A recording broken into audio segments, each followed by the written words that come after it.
ginagawa mo dito? Hoy! Hoy!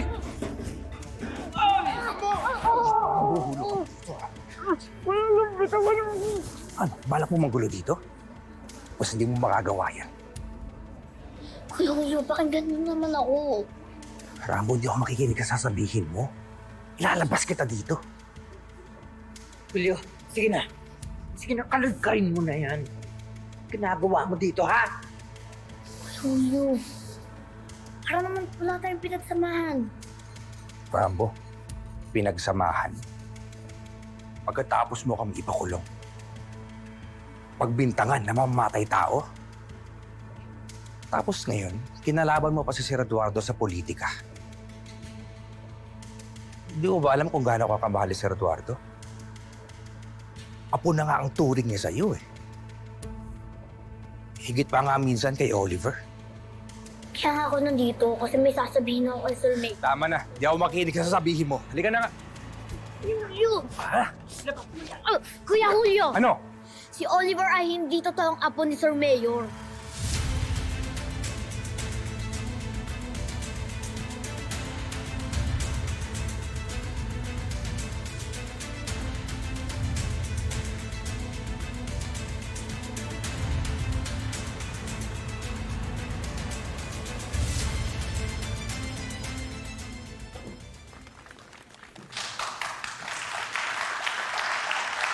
Good evening, ladies and gentlemen. May I have your attention, please? 25 years ago, my daughter, Marian, gave birth to a baby boy. And he was named after me, Eduardo Malake Jr. Just a year after that, tragedy struck our family. They all disappeared, including my grandson.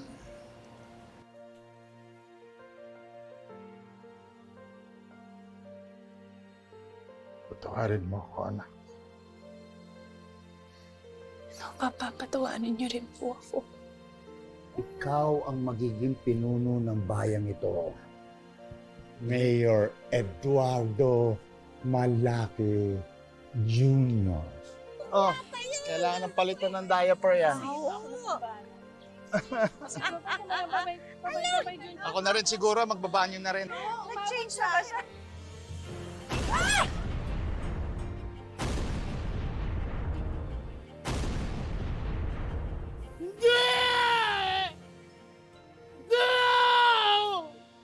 So for 25 years, I've been searching and searching and praying until God answered my prayer.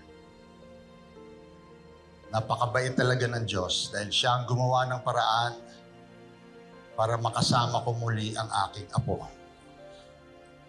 Kaya ngayong gabi, I would like to introduce to you to my one and only grandson, Oliver Malake.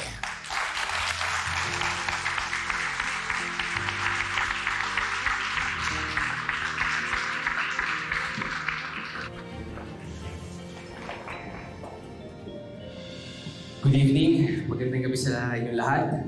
Gusto ko rin magpasalamat of course kay Lolo. Gusto ko rin pasalamatan ang mga kaibigan na aking Lolo na nandito. Siyempre ang aking mga barkada na nandyan rin. At sa lahat ng mga guests, thank you all for coming. Gusto ko lang i-share gusto ko lang sabihin na masaya ako sa gabing ito. Masaya ako ngayong gabi dahil sa inyo. Dahil saksi kayo sa pinakamasayang sandali ng buhay ko.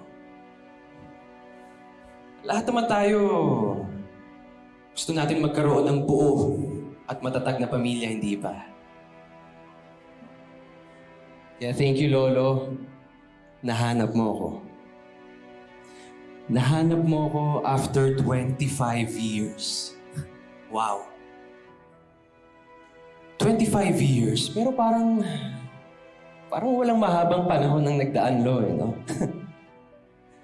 Alam niyo kung bakit? Ibinuhos niya ibinuhos niya ang atensyon niya at pagmamahal sa akin. Kaya ngayong gabi, gusto kong magpasalamat sa kanya. Lo, maraming salamat at natagpuan mo ako.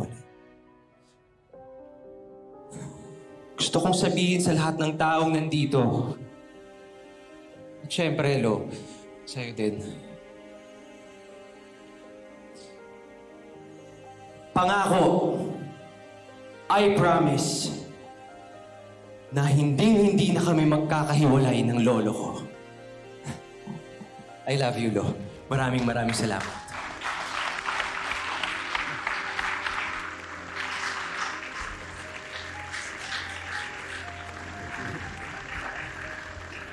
Mabuhay ang aking apo!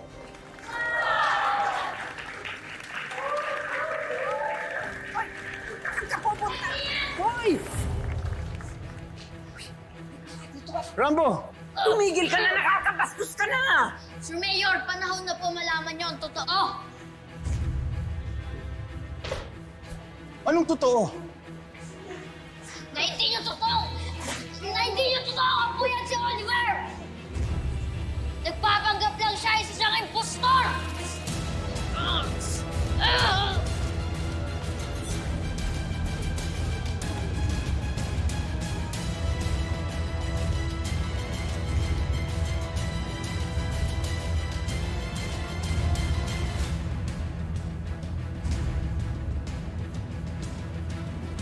Nasabi mo, Rambo?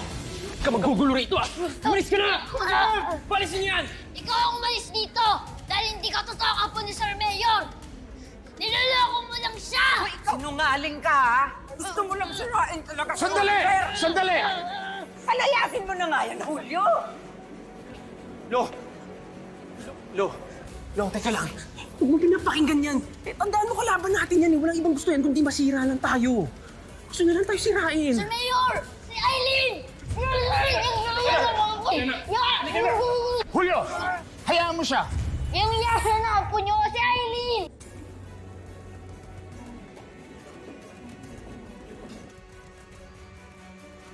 Leche talaga, Eileen na yan. Di pa siya mamatay-matay. Gusto kong puntahan si Eileen. Importante yung makausap ko siya. Pasensya na po. Hinarang po kasi siya ng mag-inong Oliver at Aling Guada. Eileen, kapit lang po. Hahayaan ba natin na yung mag-inang squatter na yan ang sisira ng mga plano ko? Kahit anong mangyari, kunin natin si Eileen. Laban na to. Sabi po na Eileen may nag-utos daw po sa kanila. Nalokohan si Sir Mayor. Alam na ba ni Eduardo kung sino?